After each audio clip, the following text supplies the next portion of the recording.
বাংলাদেশের নিত্যপণ্য বিলাসী পণ্যে পরিণত হচ্ছে। আগের চেয়ে আয় কমলেও খাবার কিনতে সবচেয়ে বেশি অর্থ খরচ হচ্ছে নাগরিকদের, এমন পর্যালোচনা গবেষণা সংস্থা সিপিডির। গবেষকরা বলছেন, আগামী বাজেটে প্রবৃদ্ধির পেছনে ছুটলে চলবে না, অর্থনীতির সব দিক সামলানোর কৌশল দিতে হবে সরকারকে। সিলন ফ্যামিলি ব্লেন্ডের কড়ালিকার আর সতেজ স্বাদের পারফেক্ট ব্লেন্ডে স্বপ্নেরা মেলুক টানা।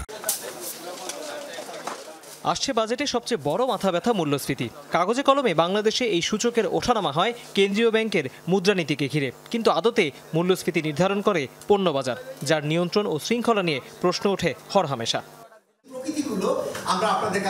অর্থনীতি পর্যালোচনায় একই প্রশ্ন তোলে centre for policy dialogue CPD. বিশ্ববাজারে কোনো নিত্যপণ্যের দাম কমলে বাংলাদেশে তা কিভাবে বাড়ে প্রশ্ন গবেষকের। এখানে বাংলাদেশে চিনি বিক্রি হচ্ছে এই মুহূর্তে 130 টাকা কেজিতে, সেখানে ইউরোপিয়ান মার্কেটে এই মুহূর্তে বিক্রি হচ্ছে 39 টাকা কেজিতে।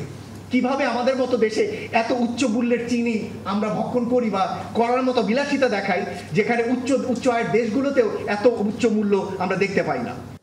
বাজেট নিয়ে সিপিডির পরামর্শ, প্রবৃদ্ধির চেয়ে সামষ্টিক স্থিতিশীলতায় বেশি গুরুত্ব দিতে হবে। সেজন্য দীর্ঘমেয়াদে পাশে থাকতে হবে নিম্ন আয়ের মানুষের। তাদের জন্য সুবিধা শুধু ভাতা ও চালে সীমিত রাখলে চলবে না।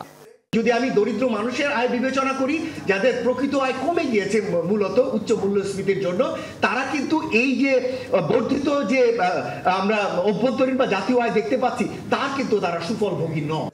সিপিডি বলছে, অর্থনীতিতে দীর্ঘমেয়াদে সংস্কার দরকার। কোনো বিদেশি সংস্থার পরামর্শে সেই কার্যক্রম শুরু হলে সেটিকে ইতিবাচক বলা উচিত।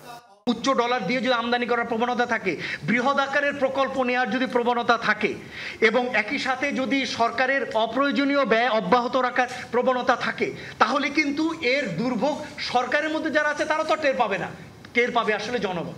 অনেকগুলো বড় বড় ইনফ্রাস্ট্রাকচার প্রজেক্টের কিন্তু আমার সামনের দিকে ওই রিপেমেন্ট পিরিয়ডটা শুরু হবে, তো সেটার জন্য কিন্তু আরেকটা বড় ধরনের ধাক্কা আছে, তো সেই জিনিসটাও মাথায় রাখতে হবে। সিপিডির মতে, সরকারকে উন্নয়ন ব্যয় সামাল দিতে হবে, বাদ দিতে হবে কর্মকর্তাদের জন্য নতুন নতুন গাড়ি কেনা ও বিদেশ ভ্রমণের প্রবণতা। তৌহিদ হোসেন, যমুনা নিউজ, ঢাকা।